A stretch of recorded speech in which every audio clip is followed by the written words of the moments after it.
हाय दोस्तों, स्वागत है मेरे चैनल में। आज की इस वीडियो में मैं कंपेयर करूंगा स्टॉक्स वर्सेस म्यूचुअल फंड्स। तो डायरेक्टली स्टॉक्स में इन्वेस्ट करना बढ़िया है या म्यूचुअल फंड्स के थ्रू स्टॉक्स में इन्वेस्ट करना बढ़िया है, वो इस वीडियो में हम जानेंगे। तो सबसे पहला पॉइंट है डीमैट अकाउंट। स्टॉक्स में इन्वेस्ट करने के लिए आपको डीमैट अकाउंट की ज़रूरत पड़ती है। एंजल वन, जीरोधा ऐसे ब्रोकर्स है जो डीमैट अकाउंट प्रोवाइड करते हैं। तो इनमें आप अपना डीमैट अकाउंट खोलकर डायरेक्टली स्टॉक्स में इन्वेस्ट कर सकते हैं। बहुत सारे लोगों को ये डाउट होता है कि म्यूचुअल फंड्स में इन्वेस्ट करने के लिए भी क्या डीमैट अकाउंट की ज़रूरत पड़ती है। जी नहीं, म्यूचुअल फंड्स में इन्वेस्ट करने के लिए आपको डीमैट अकाउंट की ज़रूरत नहीं पड़ती है। आप ग्रो, ईटी मनी ऐसे इन ऐप्स के थ्रू डायरेक्टली म्यूचुअल फंड्स में इन्वेस्ट कर सकते हैं, या फिर आप डायरेक्टली एएमसी के वेबसाइट में जाकर, या उनका ऐप प्ले स्टोर पर अवेलेबल होता है, तो वहाँ से आप ऐप डाउनलोड करके भी डायरेक्टली आप म्यूचुअल फंड्स में इन्वेस्ट कर सकते हैं। लेकिन म्यूचुअल फंड्स में इन्वेस्ट करने के लिए भी आपको पहले अपना केवाईसी करवाना होगा। दूसरा पॉइंट है रिस्क। तो स्टॉक्स में जो है रिस्क बहुत ही ज़्यादा होता है और म्यूचुअल फंड्स में रिस्क कम होता है। क्यों? क्योंकि स्टॉक्स में क्या होगा कि आप 1, 2 या 3, ज़्यादा से ज़्यादा 5, 10 स्टॉक्स में इन्वेस्ट करेंगे। लेकिन म्यूचुअल फंड्स जो होते हैं वो स्टॉक्स का बास्केट होता है। म्यूचुअल फंड्स 25, 30, 40, 50, 60, 70 इतने सारे स्टॉक्स में इन्वेस्ट करते हैं। तो इसलिए जो आपका रिस्क है वो डाइवर्सिफाई हो जाता है। तीसरा पॉइंट है सिलेक्शन एंड एसेट एलोकेशन। तो अगर आपका रिस्क कम है और आप स्टॉक्स में भी इन्वेस्ट करना चाहते हैं और रिस्क कम करने के लिए आप बॉन्ड्स और गोल्ड में इन्वेस्ट करना चाहते हैं, तो ये तीनों में आपको अलग अलग से इन्वेस्ट करना होगा। लेकिन म्यूचुअल फंड जो होते हैं उसमें आपके अपने रिस्क प्रोफाइल के हिसाब से म्यूचुअल फंड्स बने हुए हैं। जैसे कि लिक्विड फंड हो गया, conservative hybrid, aggressive hybrid, large cap, mid cap, small cap, multi cap, flexi cap. तो इतने सारे अलग अलग तरीके के रिस्क प्रोफाइल के हिसाब से म्यूचुअल फंड्स बने हुए हैं।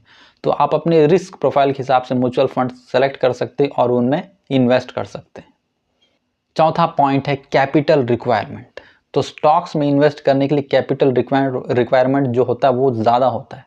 एग्जाम्पल के लिए अभी अगर हम देखें तो रिलायंस का एक शेयर वो है 1274, एचडीएफसी का एक शेयर 1873, कोटक बैंक का एक शेयर अभी ट्रेड कर रहा है 1804 रुपीज़, बजाज फाइनेंस का एक शेयर ट्रेड कर रहा है 7175। तो अगर इन 4 स्टॉक्स में भी अगर आप इन्वेस्ट करना चाहते हैं तो आपको करीब करीब 10,000 से ज़्यादा पैसा लगेगा।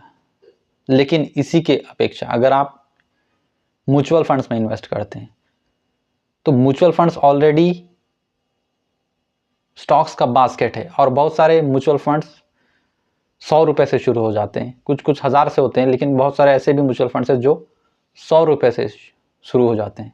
तो एग्जाम्पल के लिए अगर आप आईसीआईसीआई प्रूडेंशियल ब्लू चिप इस म्यूचुअल फंड इस स्कीम को देखें तो इनका जो टॉप होल्डिंग्स है HDFC bank, ICICI bank, Larsen Toubro, Infosys, Reliance industries, Bharti Airtel, Axis bank, Maruti Suzuki, UltraTech cement, Sun pharmaceuticals. और इसमें आप परसेंटेज भी देख सकते हैं। एचडीएफसी बैंक में इन्होंने 9.14% लगाया है, आईसीआईसीआई बैंक में 8.24% लगाया है, लार्सन एंड टूब्रो इसमें इन्होंने 6.64%। इस तरीके से सब बहुत सारे स्टॉक्स में टोटल इन्होंने जो स्टॉक्स पकड़ा है वो 68। और ये जो म्यूचुअल फंड स्कीम है ये 100 रुपीज़ से शुरू हो जाता है। तो आपका जो 100 रुपीज़ है वो 68 स्टॉक्स में इन्वेस्ट रहेगा। तो 100 रुपीज़ में इतना कम इन्वेस्टमेंट में इतना ज़्यादा डाइवर्सिफिकेशन म्यूचुअल फंड्स देता है, जो कि स्टॉक्स में पॉसिबल नहीं है। पांचवा पॉइंट है एसआईपी का। क्या आप स्टॉक्स में एसआईपी कर सकते हैं? जी हाँ, आप स्टॉक्स में भी एसआईपी कर सकते हैं, लेकिन जैसे जैसे मार्केट ऊपर जाएगा आपका जो एसआईपी का अमाउंट है वो बढ़ते जाएगा। जैसे कि इससे पहले एग्जाम्पल में हमने देखा, अगर 4 स्टॉक्स भी आप लेते हैं, रिलायंस, एचडीएफसी, कोटक, बजाज फाइनेंस, तो इसके लिए भी आपको करीब करीब 10,000 से ऊपर ही लगेगा पैसा। तो जैसे जैसे मार्केट ऊपर जाते जाएगा आपका जो अमाउंट रिक्वायरमेंट है कैपिटल वो बढ़ते जाएगा। वही जगह अगर आप म्यूचुअल फंड्स में इन्वेस्ट करते हैं जैसे कि आपने ICICI प्रूडेंशियल को देखा तो 100 रुपये से शुरू होता है, आप 10 साल तक हर महीने 100 रुपये इन्वेस्ट कर सकते हैं, भले मार्केट कितना भी ऊपर जाए। तीसरा पॉइंट है टाइम। तो स्टॉक्स में इन्वेस्ट करने के लिए आपको बहुत ज़्यादा टाइम लगता है, आपको बहुत ज़्यादा डेडिकेशन लगता है, उसमें आपको रिसर्च करना पड़ता है, आपको कॉन्स्टेंटली जिस कंपनीज पर आप इन्वेस्ट कर रहे हैं उनको मॉनिटर करना पड़ता है, सेक्टर को देखना पड़ता है, उसके बाद ही आप स्टॉक्स पे इन्वेस्ट कर सकते हैं। अगर आप डायरेक्टली बिना सोचे समझे स्टॉक्स पर इन्वेस्ट करते हैं, वो एक तरीके से ट्रेडिंग हो गया, तो वो बहुत ही ज़्यादा रिस्की है। लेकिन म्यूचुअल फंड्स में क्या होता है, आप अपने रिस्क प्रोफाइल के हिसाब से म्यूचुअल फंड चुन लिए और उसमें आप लंबे समय तक इन्वेस्ट कर सकते हैं, जैसा 7, 8, 10 साल, और लंबे समय में मार्केट ऊपर ही जाता है तो आपको प्रॉफिट होने का चांसेस बहुत ही ज़्यादा रहता है। 99% आपको प्रॉफिट होगा अगर आप लॉन्ग टर्म के लिए म्यूचुअल फंड्स में इन्वेस्टेड रहते हैं। स्टॉक्स में भी प्रॉफिट होता है, लेकिन स्टॉक्स ज़्यादा रिस्की है क्योंकि आप 5, 6, 7, 8 ही स्टॉक्स में इन्वेस्ट करेंगे। 7वां पॉइंट है अलोन वर्सेस बिग टीम।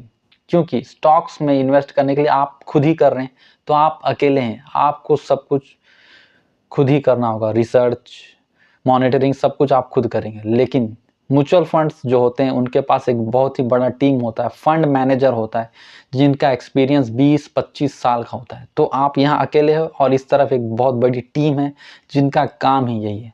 तो आप समझ सकते हैं कि आप इनके अगेंस्ट जीत सकते हैं, इनको बीट कर सकते हैं रिटर्न्स लाने में? शायद नहीं, बहुत ही मुश्किल है। 8वां है टैक्सेशन का। स्टॉक्स में जब आप इन्वेस्ट करते हैं तो जब भी आप स्टॉक्स बेचेंगे तो अगर आप उसमें प्रॉफिट कमाते हैं तो आपको अपने टैक्स ब्रैकेट के हिसाब से आपको उसके लिए टैक्स देना पड़ेगा। लेकिन म्यूचुअल फंड्स में क्या होते हैं, आप SIP करते जा रहे हैं और जो म्यूचुअल फंड कंपनी से वो स्टॉक बेच रहे हैं, खरीद रहे हैं, उसमें आपको कहीं पर भी टैक्स नहीं देना पड़ता है। जब आप सालों बाद को रिडीम करेंगे तभी आपको अपने टैक्स ब्रैकेट के हिसाब से टैक्स देना पड़ेगा। लास्ट पॉइंट है, क्या मैं स्टॉक्स में इन्वेस्ट करता हूँ? जी नहीं, मैं स्टॉक्स में इन्वेस्ट नहीं करता हूँ। शुरू में जब मैं मार्केट में एंटर हुआ तो मैंने स्टॉक्स में इन्वेस्ट किया था। अभी मैंने सिर्फ एक ही स्टॉक में इन्वेस्ट किया जो कि 3-4 साल हो गए। उसके बाद से मैंने अभी तक स्टॉक्स में इन्वेस्ट नहीं किया। मैं सिर्फ और सिर्फ म्यूचुअल फंड्स में इन्वेस्ट करता हूँ, वो भी SIP के थ्रू। क्योंकि जैसे कि मैंने बताया आपको कि स्टॉक्स में हम अकेले हैं इन्वेस्ट करने के लिए, हम खुद ही इन्वेस्ट कर रहे हैं, हम ही को सब कुछ करना है। लेकिन म्यूचुअल फंड जो कंपनीज है उनके पास एक बहुत बड़ी टीम है, फंड मैनेजर और रिसर्च एनालिस्ट है उनके अंदर। तो हम अकेले इनके साथ कैसे फाइट करेंगे और इनको कैसे बीट कर सकते हैं? तो मैं सिर्फ और सिर्फ म्यूचुअल फंड्स में ही इन्वेस्ट करता हूँ, SIP के थ्रू। अगर आप भी इन्वेस्ट करना चाहते हैं तो मैं एक AMFI registered mutual fund distributor हूँ, आप मुझे कांटेक्ट कर सकते हैं। साथ ही टर्म इंश्योरेंस और हेल्थ इंश्योरेंस भी अगर आप खरीदना चाहते हैं तो आप मुझे कांटेक्ट कर सकते हैं। Thank you, see you in the next video.